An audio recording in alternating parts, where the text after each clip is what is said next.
keputusan tunggal. Yang pengambil keputusan tunggal itu ada di 01 dan 3. Makin cepat, saya makin khawatir ada yang melaporkan nanti. Jadi kita stop sini aja deh, kita stop sini. Bukan.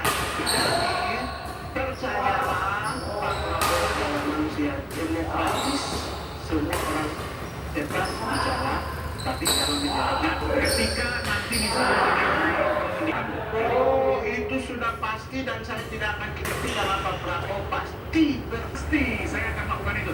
Oh pasti saya tidak akan kritik. Jadi kembali ke soal kemalian, keganjilan, keanehan itu ya.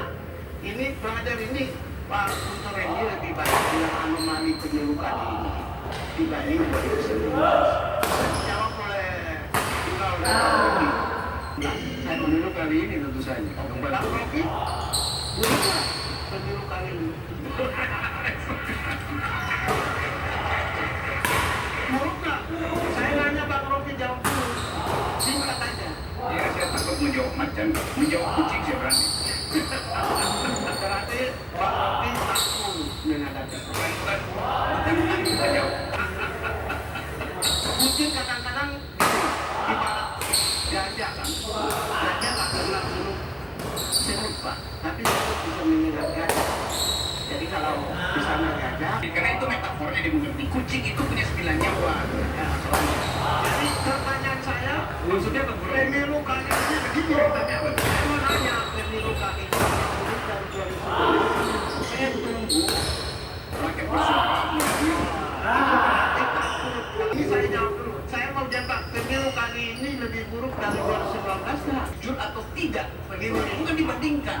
Pemilu itu adalah etalase nilai demokrasi, asasi manusia, perdamaian dan keadilan. Dan itu beda Saya jelas 775 orang nyawa manusia mati hari ini tidak ada.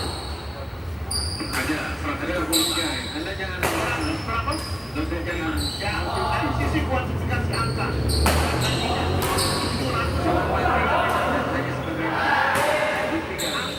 Orang meninggal satu pun bermasalah.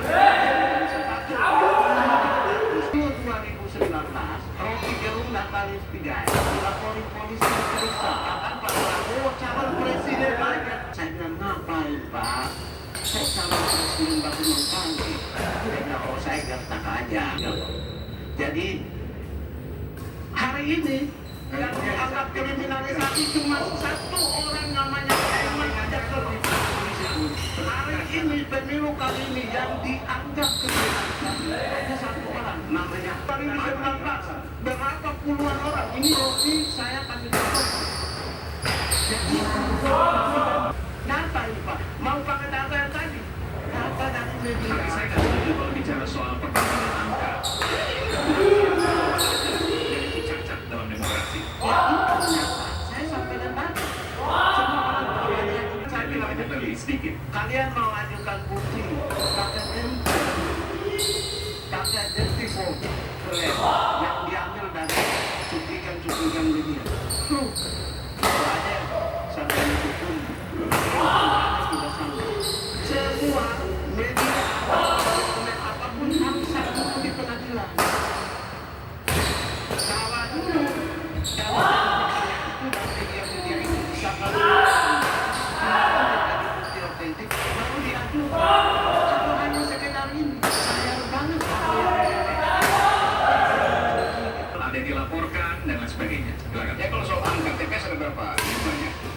800.000 sekian, 820.000. dia nggak apa dan itu menunjukkan kalau dia nggak pintar-pintar amat. Yes. Ini saya hafal tapi biasanya lebih hafal. Saya itu hafal tapi biasanya lebih hafal kalau saya kan tidak dikasih kuasa untuk menjelaskan. Kalau semua belum ada kuasanya. Silakan Rocky. Iya, ada 800 di Mahkamah Konstitusi yang surat-suratnya dicoblos langsung situ. Udah dicoblos di Mahkamah. Berarti adiknya Gibran itu akan benar-benar tertutup. Ya, dia kan jelas kan saya nggak begitu.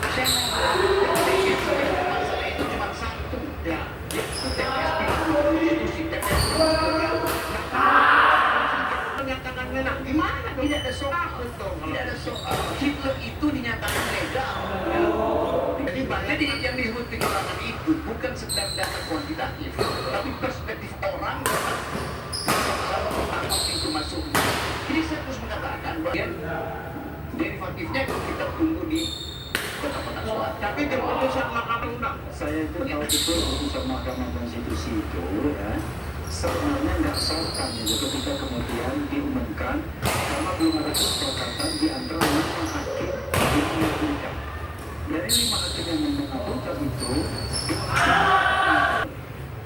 yang kepala daerah secara umum itu cuma 3. Makanya saat Isra sebagai wakil ketua Mahkamah Konstitusi mengatakan heran. Persoalannya adalah etik dan etiknya kemudian sudah terbukti akan putusan itu. Disitulah persoalan terbesarnya. Nah sayangnya putusan MK itu selalu diberi judul the final and binding. Begitu final and binding, kita tidak punya mekanisme untuk membatalkan persoalannya. Ya, ini kalau belum pernah ada di dalam lembaga pimpinan komisi-komisi, tanya begini. Kalau saya kan mantan pimpinan Komnas HAM, saya dengar komisionernya. Hampir jadi disebut Sekali itu ada 5 orang, kemudian yang nena-nena, keputusan yang keluar adalah keputusan institusional. Yang menjadi persoalan ada anggota-anggota di situ, the law itu yang baca sebagai tulisan hitam di situ. Begitu ada kenapa dimaksud siapa yang disundukkan 3 itu. Ini anak presiden disundukkan menimbulkan interpretasi bahwa seseorang menginginkan dinasti yang berpanjang. Kan cuma itu keterangannya. Ada nggak di konstitusi? Tapi reason kita mengatakan bahwa ini konstitusi mengatakan. Tapi otak kita mengatakan dia dimaksudkan Jimmy yang mengintervensi. Maka mesti ada orang yang kuasanya final dan mengikat. Gimana ya? Final dan mengikat secara legal. Kalau kita membaca konstitusi sebagai law. Dan kalau kita di konstitusi ada Mahkamah Konstitusi, maka mesti ada judicial activism dari hakim-hakim itu untuk mengatakan memang tidak dilarang di situ. Pernah perasaan hakim mengatakan ada yang bukan suara rakyat oleh suara angket. Yang telah final dan definitif tentunya. Boleh saja apa namanya diskusi yang disampaikan Bung Rocky analisisnya itu kalau kita bawa di kita jadikan mungkin satu skripsi atau mungkin tesis. Tapi kalau kita dalam kehidupan negara itu ada kepastian. Jadi kehidupan negara itu tidak bisa kita disampaikan oleh Bung Rocky tadi. Saya katakan tadi kita pelihara menjadi sebuah evaluasi akademis saja. Negara itu harus ada kepastian hukum. Makanya dalam Tetapi menangkan logika Bung Rocky proses selesai.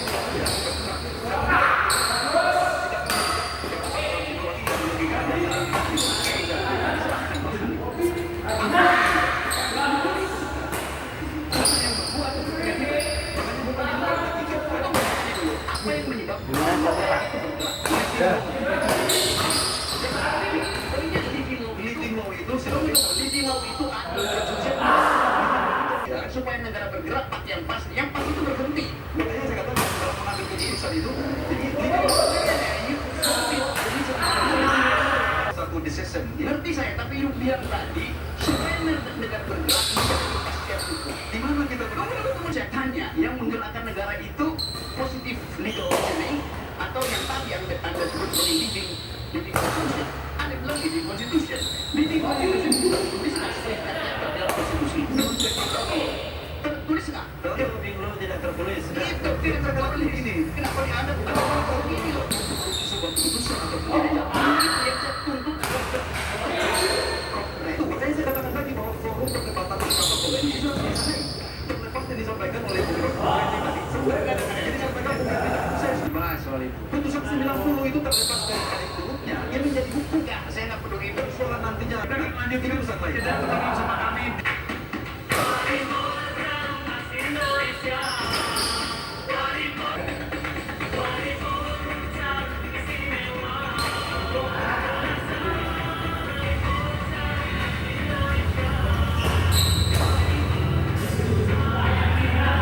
Teksturnya kenyal, pedas dan nikmat dingin. Bisa galau mineral, aktif dan bebas dan bebas. Anda keluarga.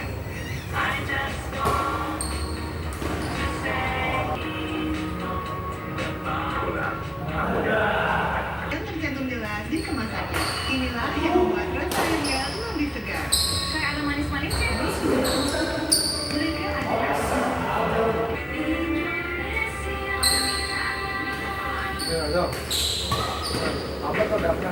Gimana? Apa? Oh, selesai. Tadi kok Pak? Bukannya masuk. Oh iya.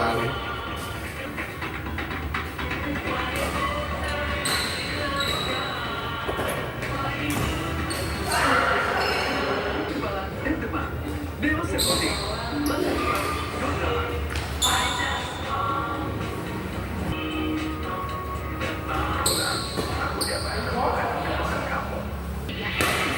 Dalam tingkat kurus lebih mudah dibahas. Diproses ekonomi modern di ini PTJ.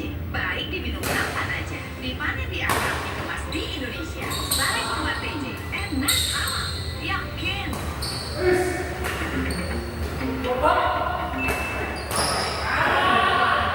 Kita sudah untuk kita banyak dunia. Angin mengganggu momen kreasimu. Saatnya kompak, kolaborasi dengan angin tak tepat.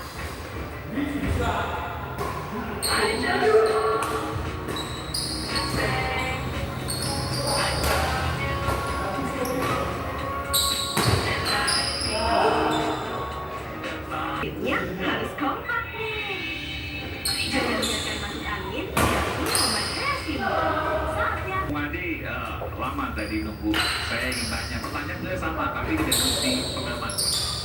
Bung Adi Prayitno, Anda menilai bahwa pemilu 2024 ini adalah pemilu yang perlu, yang tidak baik-baik saja, yang pertama sebenarnya tergatal. Ini kan ada bagian mana nih? Ya salah, ini kan soal akhlak berdialog aja. Karena kebetulan saya ke pesantren, saya tidak bisa membandingkan apple to apple 2024 dan 2015 atau dengan pemilu-pemilu sebelumnya. Soal pemilu mana yang paling berkualitas dan pemilu mana yang paling buruk.